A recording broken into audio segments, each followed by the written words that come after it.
5% c'est du conscient, 95% c'est le subconscient. Alors qu'est-ce que ça veut dire? On entend souvent parler de ça, mais qu'est-ce que ça implique concrètement? Quand on a un désir en fait d'atteindre quelque chose, de réaliser quelque chose, en fait c'est 5% seulement de notre système qui désire ce qu'on désire. Donc admettons, je veux acheter un immeuble parce que je veux faire des revenus passifs. Je veux des revenus passifs. En fait, c'est 5% seulement de moi qui souhaite ça. Et ce qui se passe, c'est que le subconscient, donc toutes les programmations qu'on a finalement depuis l'enfance, même avant l'enfance parfois, enfin aussi, si en fait elles ne sont pas, si tout n'est pas aligné, ce qui va se passer, c'est qu'on va s'auto-saboter. C'est-à-dire que si par exemple j'ai envie de on va prendre le monde du salariat parce que ça vous parle beaucoup, vous voulez quitter le monde du salariat, vous voulez créer votre entreprise, donc 5%, mais que dans votre subconscient, vous avez enregistré que, je sais pas, que les riches étaient des connards, par exemple, parce que vos parents ont dit que les riches étaient des connards, que l'être indépendant c'était dangereux, que le CDI c'était la source de sécurité la plus importante, qu'il fallait préparer sa pension directement quand on était très jeune. Enfin, si on vous a mis en fait un tas de croyances que vous avez enregistrées dans le subconscient qui vont à l'encontre de ce que vous désirez, le problème c'est que vous allez en fait être ce qu'on appelle désaligné. Donc vous aurez beau vouloir désirer quelque chose, si votre subconscient n'a pas validé que ce que vous vouliez était bon pour vous, vous allez être désaligné. Et donc, pour ça j'aime bien prendre l'exemple d'Élodie, parce que Élodie, elle vous inspire, je sais pas où elle est Élodie, elle vous inspire beaucoup pour certains, et elle est très inspirante parce que Élodie, en fait, quand je l'ai rencontrée, elle était encore salariée. Elle a créé son entreprise et en fait, en 6 mois de temps, elle a réussi à créer son entreprise et à générer ses revenus et à très bien vivre de son entreprise en 6 mois seulement. Ce qui est quand même assez rare parce qu'en général, les gens galèrent un peu plus que ça pour créer leur entreprise. Et donc, ce qui se passe, c'est que Élodie, elle a des vrais désirs. Donc ce qu'elle entreprend, c'est un vrai désir qui lui appartient, c'est pas un désir de ses parents, la société, de ses amis. Son subconscient a validé que c'était bon pour elle, et son corps, donc c'est-à-dire ses actions, vont aller dans la même direction, et c'est pour ça qu'Élodie, en fait, elle réussit très rapidement. Mais l'idée, en fait, pourquoi je vous parle d'Élodie? Parce que si Élodie réussit à le faire, ça veut dire qu'on peut tous le faire.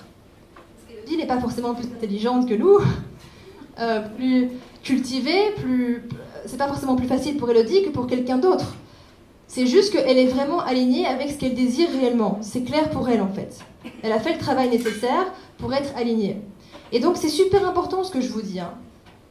Parce que, est-ce que parfois vous avez l'impression que ça bloque? Vous désirez quelque chose, vous entamez des actions dans ce sens, et puis vous vous rendez compte que vous êtes bloqué, vous avez des peurs qui vous empêchent d'y aller, vous vous auto-sabotez. Est-ce que ça vous parle ça?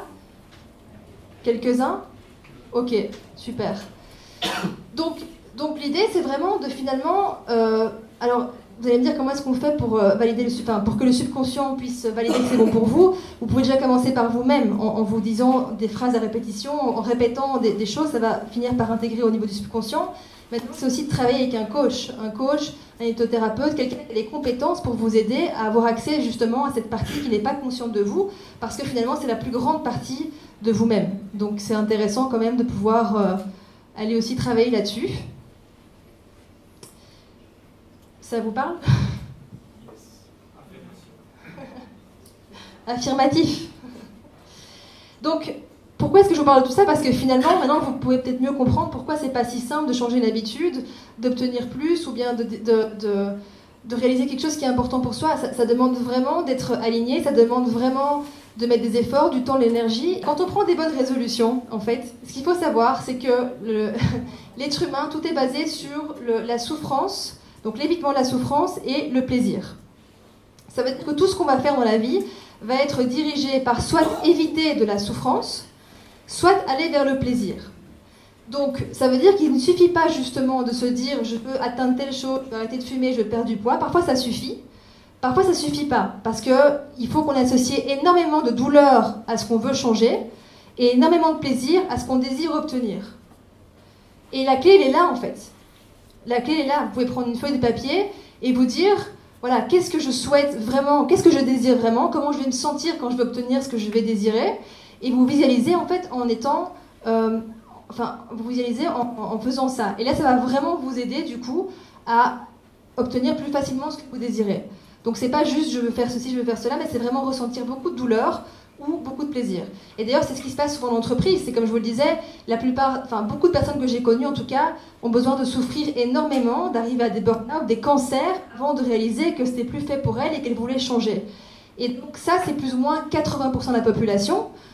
J'en fais aussi partie, hein, pour certains domaines de ma vie où j'ai besoin de beaucoup souffrir avant de changer une situation. Mais on peut aussi se dire, et c'est vraiment ce que je vous souhaite, d'aller vers le plaisir et se dire, voilà, quand je vais réaliser telle chose, je vais me sentir de cette façon-là. Quel impact ça aura sur mon couple? Quel impact ça aura sur mes finances? Quel impact ça aura sur ce que je désire vraiment, en fait? Et là, vous avez vraiment toutes les chances, en fait, pour changer une habitude ou toutes les chances pour obtenir ce que vous désirez. Voilà.